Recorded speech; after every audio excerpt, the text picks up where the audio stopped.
सर्वमंगल मांगल्ये शिवे सर्वार्थ साधिके शरण्ये त्र्यंबके गौरी नारायणी नमोस्तुते। नमस्कार, स्वागत है आपका आचार्य वाणी में। मैं आचार्य डॉक्टर विक्रमादित्य आपके साथ हूँ। नव संवत आरंभ हो रहा है और नव संवत की आप सबको हार्दिक शुभकामनाएं। महाराज विक्रमादित्य का 2080 का संवत जो है आरंभ हुआ है और हमारे सबके जीवन में जब नव वर्ष आरंभ होता है तो हम सब लोग जानना चाहते हैं क्या होने वाला है, कैसा रहेगा। तो भारतीय संस्कृति सनातन पद्धति का नववर्ष सबसे श्रेष्ठ संवत्सर माना जाता है और हमारी कैलकुलेशन जो है भारतीय ज्योतिष की सबसे परिष्कृत है।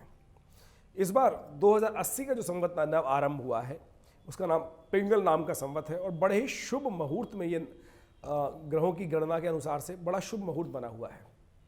गज केसरी योग विद्यमान है। बुधवार के दिन ये नव संवत आरंभ हो रहा है और बुधवार के दिन पुरानी कहावत है ना, बुद्ध सब शुद्ध। बहुत सुंदर तरीके श्री गणेश का दिवस है, साथ साथ भगवान कृष्ण का दिवस है। तो ये सुंदर तिथि जो है बहुत ही सुंदर है। अब नव वर्ष की बात हुई है तो मेष राशि से लेकर मीन राशि वालों के लिए हम अलग अलग वीडियो बनाएंगे। आज हम उपस्थित हैं मेष राशि वालों के लिए नव संवत क्या कुछ करने वाला है। जैसा हमने आपको कार्यक्रम के आरंभ में बताया कि गजकेसरी योग विद्यमान है इस वक्त और ग्रह बड़ी शुभ अवस्था में है और जिस प्रकार से सुंदर योग बना हुआ है बहुत कुछ नया प्राप्त होने के योग है। गजकेसरी नाम से ही सुंदरता प्रकट होती है और धन के लिए, ऐश्वर्य के लिए बड़ा सुंदर योग है।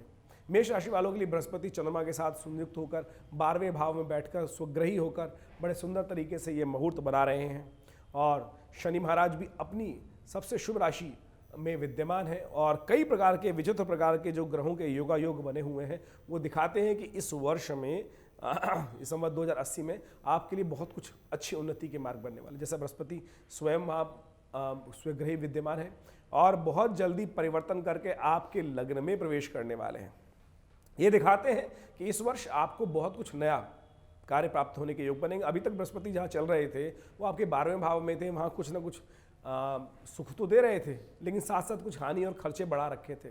लेकिन बहुत जल्दी, चिंता ना करें, आने वाले समय में बहुत जल्दी ही अगर हम गणना के अनुसार से देखें तो 21 अप्रैल को विशेष तौर पे बृहस्पति परिवर्तित होकर मेष राशि लग्न में प्रवेश कर जाएंगे और ये जो यहाँ पर रहेंगे तो बहुत कुछ नया उन्नति का, नया जन्म, नए विचार, नए संपर्क, बुद्धि में नया कुछ प्रकाश उत्पन्न करने के योग देंगे। राहु उनके साथ थोड़ी देर रहेंगे, चिंता ना करें। देखिए कुछ ना कुछ तो खराब और कुछ ना कुछ अच्छा चलता रहता है लेकिन ओवरऑल बृहस्पति की मूवमेंट जितनी 12वें भाव में थी उससे बहुत अच्छे लेवल पर आपको प्राप्त होने के योग दिखाई देते हैं। शनि पहले ही परिवर्तित हो चुके हैं और शनि परिवर्तित जिस प्रकार से हुए हैं, जो योग बना रहे हैं वो बहुत आपके लिए विलक्षण रहने वाले हैं, बड़े लाभ के योग बनाने वाले हैं।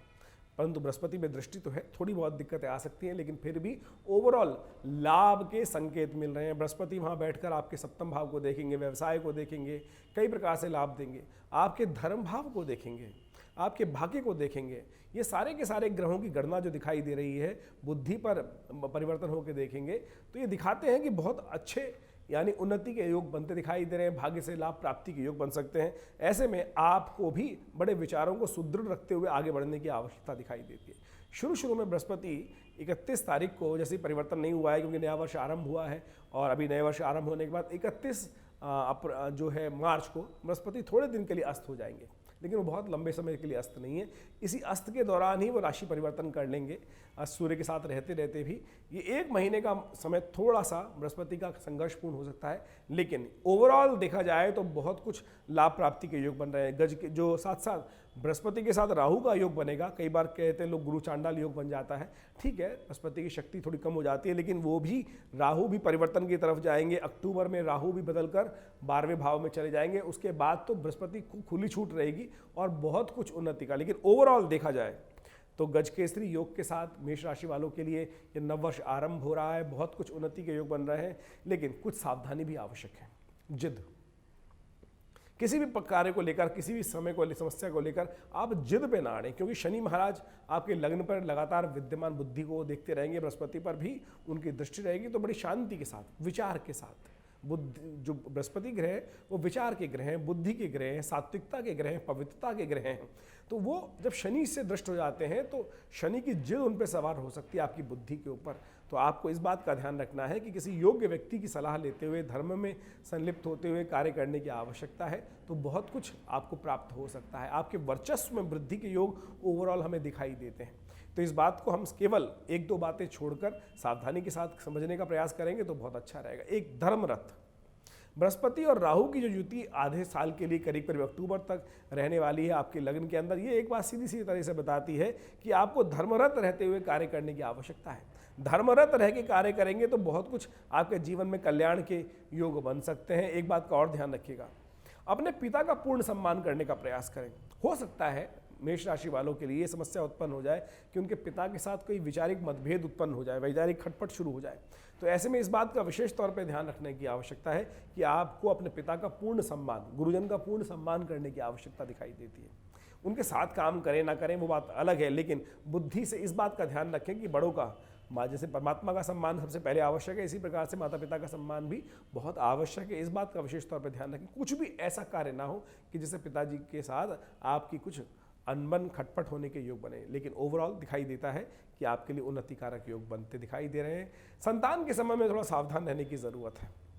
शनि की दृष्टि लगातार आपके संतान भाव पर रहने वाली है और ये दिखाती है कि साफ तौर पर कि कहीं ना कहीं आपके ग्रहों के अनुसार से आपके बच्चों पर, आपकी संतान पर उनके लिए समय भारी दिखाई देता है। तो अपने संबंधों को वहाँ भी ठीक रखने का प्रयास कीजिएगा। जैसे हमने कार्यक्रम के इस एपिसोड के आरंभ में आपको बताया कि जिद सवार हो सकती है, क्योंकि शनि महाराज बुद्धि स्थान को लगातार देखेंगे। ऐसे में शनि वक्री भी होंगे और बृहस्पति भी वक्री होंगे। 5 सितंबर के आसपास बृहस्पति वक्री हो जाएंगे और 31 दिसंबर तक वक्री रहेंगे। इसके साथ साथ शनि वक्री होंगे करीब करीब 17 जून से, और वो 4 नवंबर तक वक्री रहेंगे। ऐसे में वक्र दृष्टि से भी जो समस्या उत्पन्न होंगी वो समय में बताएंगे, लेकिन ओवरऑल हमें ऐसा दिखाई देता है कि ये वर्ष पिछले वर्ष से के मुकाबले कई गुना अधिक आपके लिए लाभदायक हो सकता है। समस्याएं कम रहती होती दिखाई दे रही हैं। केवल आपको अपने विचारों पर कोशिश करनी है कि जिद ना सवार हो, गुस्सा नहीं, अननेसेसरी किसी भी कार्य पर अड़ना नहीं है। और ऐसे में आपके लिए सबसे श्रेष्ठ ये है कि आप हल्दी का टीका, केसर का सेवन, पीली चीज़ों का दान, गौ सेवा, ये यथाउचित भाव से करने का प्रयास करें। शनि को कंट्रोल करने के लिए यदि छोटा सा काम कर लें तो बहुत अच्छा लाभ हो सकता है। आप एक काम करें, शनि क्योंकि लगातार आपकी जिस राशि पर चल रहे हैं वो आपको विशेष तौर पर कुछ समस्याएं ना दें, उसके लिए एक बात सावधानी के साथ काम करने का प्रयास करें कि शनि के मंत्र का ओम प्रांग प्रींग प्रोंग से शनिश्चराय नमः, इस मंत्र का यथाउचित भाव से जप करते रहें। हनुमान चालीसा का पाठ कर लें तो आपके लिए बहुत अच्छे योग बन सकते हैं, कष्टों को दूर करने के योग बन सकते हैं। मुझे गणनाओं के अनुसार से साफ साफ बहुत अच्छे तरीके से हमें दिखाई देता है कि 2080 का जो वर्ष, 2080 जो ये संवत, पिंगल नाम का संवत आरंभ हो रहा है, मेष राशि वालों के लिए काफ़ी कुछ उन्नति के योग बनाएगा, बहुत अच्छे रहेगा। तो आपको नववर्ष की बहुत बहुत बहुत शुभकामना और आपके जीवन में कल्याणकारी योग बने। हम इन वीडियोस के माध्यम से लगातार आपके समक्ष बने रहेंगे। अभी हमने जो कार्यक्रम आरंभ किया है राशिफल देने का, वो भी आपके समक्ष रहेगा। आपके मन में कोई प्रश्न चल रहा है तो अगर शंकाएं हैं, देखिए ओवरऑल ये हमने एक जनरल रीडिंग करी है मेष राशि वालों के लिए, और बहुत सारे ग्रह हैं, छोटे छोटे ग्रह, चंद्रमा तो लगातार परिवर्तन करते रहते हैं, बुध इत्यादि, शुक्र इत्यादि, मंगल इत्यादि का परिवर्तन तो बहुत ज़्यादा रहता है। उन सब की परिवर्तन के योग हैं वो आपको बताते रहेंगे। लोअर, लेकिन ओवरऑल देखा जाए तो मेजर जो बड़े ग्रह हैं जो बहुत लंबे लंबे तक दीर्घ अवस्था में चलते हैं, उनकी स्थिति हमको बहुत अच्छी सुदृढ़ दिखाई देती है। और सबसे सुंदर मुहूर्त, आरंभ, कहते हैं ना प्रथम जो पद है वही सबसे शुभ है। तो गज केसरी के साथ, गज केसरी योग के साथ नव संवत आरंभ हो रहा है। आशा रखते हैं कि इस वर्ष में बहुत कुछ मेष राशि वालों को बहुत कुछ सुंदर, अच्छा, धर्म के अनुसार, भाग्य के अनुसार से काम करने के योग मिलेंगे। और जैसे ही बृहस्पति, शुक्र, जैसे ही राहु बदलकर मीन राशि में जाएंगे, वो तो एक मैं कहूँगा कि एकदम जैसे होता ना कि मतलब जो बादल छट गए और पूरी तरह से प्रकाश पुंज उपस्थित हो गया, बृहस्पति पूरी तरह से अपने कार्य को करने में पूर्ण शक्ति दिखाएगा। उसके बाद तो इस बात को समझें कि अक्टूबर के बाद तो बिल्कुल एक बूस्टर की तरह बृहस्पति काम करने के योग बनाएगा। बहुत 12 वर्ष बाद ये परिवर्तन आया है। 12 वर्षों बाद बृहस्पति आपके लग्न में आ रहा है और बड़ा सुंदर योग बनाने वाला है। आप सबको इसके लिए तैयार हो जाना चाहिए। नववर्ष आनंद के साथ मनाएं। नववर्ष का आरंभ माँ दुर्गा सप्तशती के साथ, मतलब नवरात्रों के साथ होता है, तो ऐसे में हमें आराधना अवश्य करनी चाहिए। माँ भगवती की आराधना करें। उपाय आपको बताए हैं। इसके बाद भी कोई मन में शंका हो, समाधान चाहते हो, तो नंबर स्क्रीन पर चल रहे हैं, उन पर आप अपने व्हाट्सएप को भेज सकते हैं, हमसे मिल सकते हैं। धन्यवाद।